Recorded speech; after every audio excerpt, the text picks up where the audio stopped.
Our next Soldier Spotlight is with another former student of mine, Miss Remoshay Nelson. She's currently a captain in the United States Air Force and, among other things, is the first black female pilot admitted into the prestigious Thunderbirds. Here's her interview with Cammie Counts. So, first of all, tell us about how long you have served, what branch you're in, and your rank. Yes, so my name is Captain Remoshay Nelson.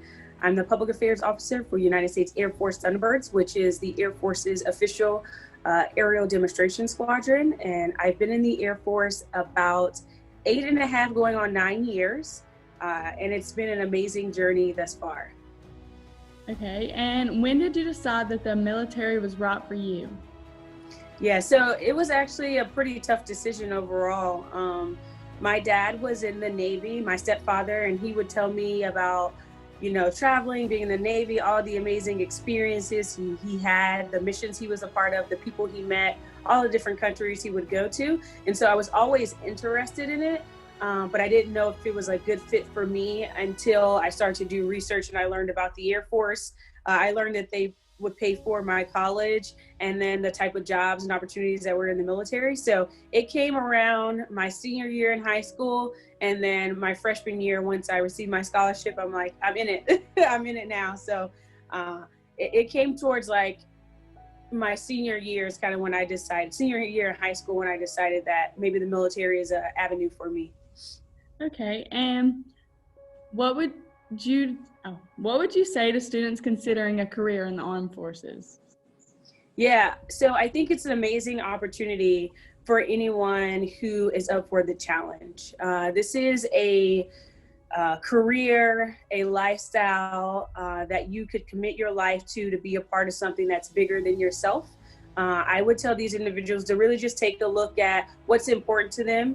Understand that there's 2 dates in this world we can't control. That's the day we're born and the day we leave this earth. It's the in-between that we have that influence on. And so for them, if they want to be a part of an organization that's bigger than themselves, something that's constantly challenging them, and one that is up for adventure and just a different lifestyle than what what normal U.S. citizens do, I think the military is an avenue for them. And so I would tell them to do their research, figure out which branch is right for them. My dad really wanted me to go Navy. I did not want to do that because I looked up the Air Force's core values, and it was all about service before self, excellence in all we do, and integrity first, which were things that resonated with me. So do your research, figure out what you want to do in life, and see if the military aligns with you. If it does, go after it. You absolutely won't regret it. Okay, and tell us about your specific job in the armed forces. What have you done? Yeah, so I am the public affairs officer for the Thunderbirds right now. I've always been a public affairs officer. And so my job is essentially to lead an office of airmen who oversee the communication efforts for the team. But also when I was prior to this position, it was for a base. So I started off in Dover, Delaware, where I did media. So I worked with media relations, just trying to tell the Air Force's story and we are getting paid by taxpayers. We pay our salary. And so we owe it to the taxpayers to understand what the military is doing, what we're all about, and really to instill that confidence into the public that you have the best military in the world. And so that's what part of my job was at Dover.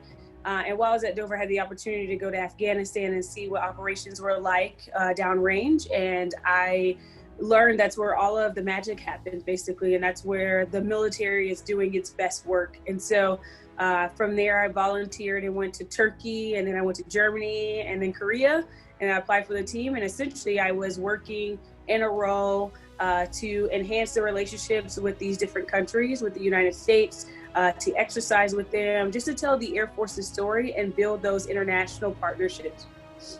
Okay, and talk to us some about the most interesting things that has happened to you while in the armed forces. Yeah, interesting is it's an interesting word, right? Like it just depends on what you define that as. So I've had some of the most amazing experience, some very humbling. When I was at Dover Air Force Base, what a lot of people don't know is that base is where all of our fallen warriors downrange come back home to. And so the military will fly their families out there to meet them when they first come back on U.S. soil. And it's a humbling mission because this is someone who's paid the ultimate sacrifice for our country. And it's a very hard experience and a time to go through for that family. So to be a part of a mission where you bring out, loved ones of someone who has paid the ultimate sacrifice for this country is very, it's a difficult thing, but it's also like a bit humbling. And it's an honor to be a part of because you get to reconnect that family with that member after, so long and never being able to see them again. So being a part of that was definitely an interesting experience, a humbling one that I cherish and that I look back fondly on. I served in Turkey and I was there during the time where there was bombs going on outside the base and quite some interesting things going on there, but also too, when I lived in Europe, I went to a different country every weekend. So that was pretty cool. And then on this team, when earlier this year, when COVID hit, all of our shows were canceled. So we had the opportunity to look at ways that we could use our resources and assets in a different light. And we decided to do that by doing flyovers of hospitals and just honoring our first responders. So that was by far one of the most rewarding, just to see everyone's reaction, to be able to fly over Atlanta and see folks down there just waving, to give folks a sense of hope during this very tough year for our country and the world as a whole. So that is definitely one of the more interesting missions I've ever been a part of, and definitely one of the most rewarding. Okay. And last question, in honor of Veterans Day, what does it mean to you? Yeah, so this one is extremely special, especially this year, because it's been a hard year for everyone. And as a Thunderbird, we represent our current Air Force, but not only the people who are serving now, but the people who served before us. So to be in a position where you represent them is amazing, but also too, it's a huge responsibility to honor them correctly. And so to represent them in a positive light, to go out and showcase to the American public what people who have served in the military have built, and to show them that they do have the best Air Force, the best military in the world. So it's extremely special to be on this team during this time for Veterans Day, and to just represent not only current members, but past members. So Veterans Day is very special to me, but also too an opportunity just to reconnect with people who came before me, to say thank you for their service, their sacrifice, and their commitment to this country. Okay, well, I think we have it all covered, but from our DCHS family, we want to thank you for your service. Aw, thank you so much for your support. Thank you. You're welcome. Bye-bye. Bye.